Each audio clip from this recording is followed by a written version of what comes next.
Hello and welcome to the first ever episode of Chairman of the Board. My name is Dan Honeyball and today we're going to be talking about Marvel Legendary. This is a 1 to 5 player cooperative deck building game from Upper Deck Games. The theme is the Marvel Universe, so I'm going to assume you know the rules and let's get into the review. All the others must be wrong.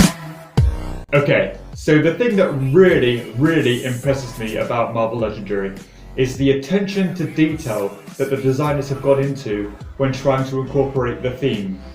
For example, every hero card really feels like it incorporates the ability of that hero. And I'm going to give you a few examples of this. Okay, so here I've got the Rogue hero card. And with this card, much like her character in the comic books, she actually is able to copy the ability of other players' cards as if she's stealing their abilities. And that to me is fantastic. Another example here is the Nightcrawler card. He actually has a keyword ability called Teleport, which means if you don't want him in this particular hand of cards, you could actually teleport him out of that hand and into the next one. And for his top level ability, if I can find it here we go. He can actually teleport a number of other characters from the current hand into your next hand to really make sure you've got a strong deck next turn. For me, that level of detail really makes a good game great. Another example of this is not only from the hero cards, but from the mastermind cards as well. And my favourite example is the Galactus card. Now, Galactus' ability is actually very interesting because when his Master Strike hits, he doesn't just affect the players, he actually destroys the board as if he is destroying the planet. And for me, that is just so fun and great. And with such a wide array of characters, they have not dropped the ball on any of the characters. They've really gone into the detail for every character, no matter how niche they are. And with this depth, obviously comes with a huge amount of replayability. Here alone, I have got all the different schemes, absolutely hundreds of different schemes that the game is going to play out. So this game, you are never going to play the exact game twice because the number of combinations is endless. One turn you can have Thanos trying to bring together the Infinity Gems, then you can have the Kingpin trying to build an underground empire, then you can have Mysterio trying to invade the Daily Bugle.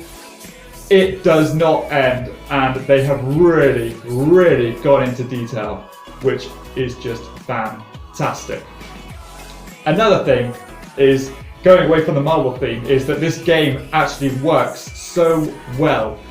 The way the cards synergize with each other is mind-blowing, and the level of satisfaction a player can get when a powerful combo is performed is really good fun.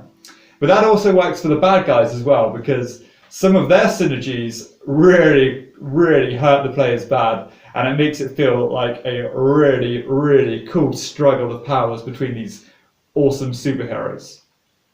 Another thing that's definitely worth a mention is the fantastic artwork that goes into these cards. I mean, obviously you're going to expect this kind of thing from a game from Marvel, who are so famous for their artwork, but still they have really not cut any corners, and the artwork is just beautiful. Another thing that really makes this game interesting is the fact that not only is it a cooperative deck building game, players not only have a collective objective, but they also get given an individual score, which means that players really have to be a little bit selfish to make sure they're going to be the highest scoring player. So sometimes that decision can be a bit abrasive to the other players when you decide to go for a high points kill rather than the kill that will actually help the collective objective. Okay, another great factor is the fact that you can play this game solitaire. and it works very, very well. So you don't have to depend on your games night or your games group to actually get this game to the table, which again, that gives you much more opportunities to explore the depth of this game.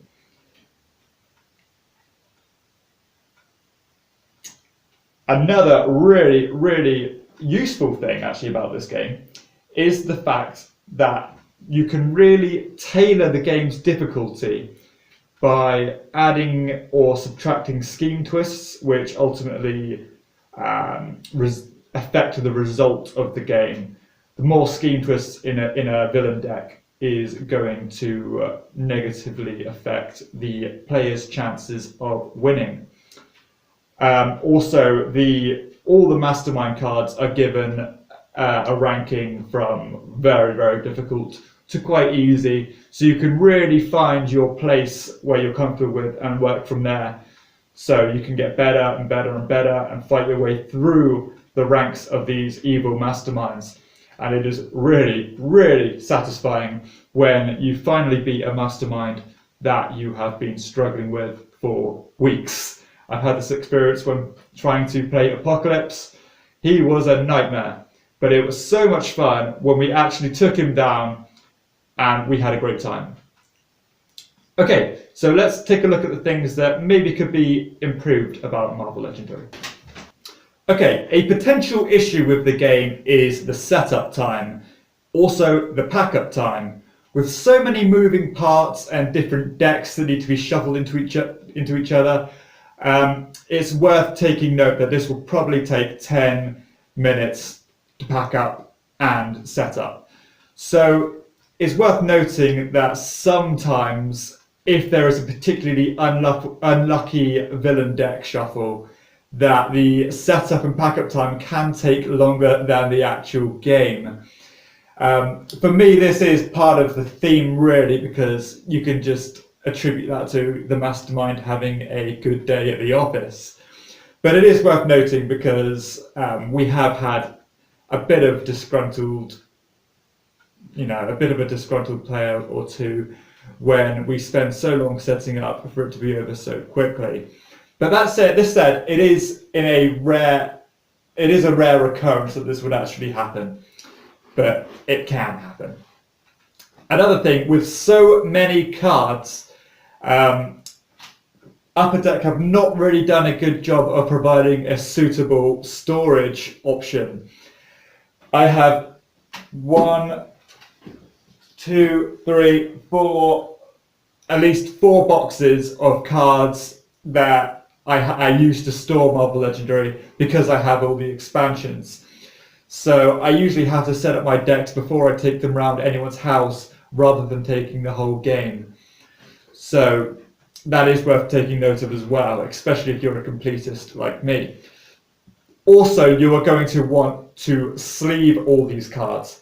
And when there are thousands of them, as there are, this is going to be potentially expensive and pretty much unavoidable if you want to keep them in good condition, because these cards are shuffled a lot. But this is an investment really, because I imagine this game is going to become quite the collectible, and you don't want these cards to be damaged. Okay. Well, as we were saying earlier, the beauty of this game really comes in the replayability and sheer amount of variation between heroes, masterminds, schemes, and villains. And to really appreciate that depth, you are going to have to buy a few expansions. Now, I really recommend these expansions to get the full experience, and they are very fairly priced. Some of them, however, are very hard to get hold of, especially the Fantastic Four one.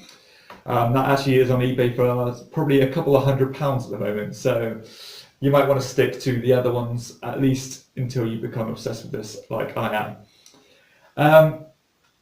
Another thing, the final thing actually, which is not a big issue but it's probably expected, in a game with 5 players, expect a little bit more downtime, because obviously players are going to take longer to take their goes before it gets back around to you, and by the time it does get back around to you, the chances of your hand being the same as when it was the end of your turn is going to be very low, because everything that other players do are going to affect your hand, which it can become quite frustrating, but it is part of the game and it's good fun as well. Okay, so let's get into the summary. In conclusion, Marvel Legendary is literally the Marvel Universe in a box. If you are a comic fan or a Marvel fan, do not hesitate to buy this game. You will love it, I promise you. You can play as pretty much any hero, no matter how obscure, fight against any mastermind, no matter how obscure, and do pretty much anything that the comics has done in the past, especially with expansions such as Civil War and Secret War. You can replay these events and really do a good job of gaining the experience of what it would feel like to be there. It's really, really fantastic in that aspect. If you're on the fence, maybe you're not a big fan of the theme or not too interested in the theme, I would recommend trying this anyway, because the game in its own right is really good. It's smooth, it plays out well. There are so many cool synergies that you can perform, and it takes skill to get to build these decks. There's a good competitive aspect to it, as well as a great cooperative aspect to it. So overall, I rank this game as 7.81 out of 10, which is a great score. Stay tuned and I'll give you the breakdown. This has been the first episode of Chairman of the Board. I hope you've enjoyed it. We will get into reviewing the Marvel Legendary expansions down the line, but this is just my first video. I hope you've enjoyed. If there's any tips or advice you can give to me to improve my show, I will gladly take them on board. Thanks for watching, and I hope we can build a great relationship.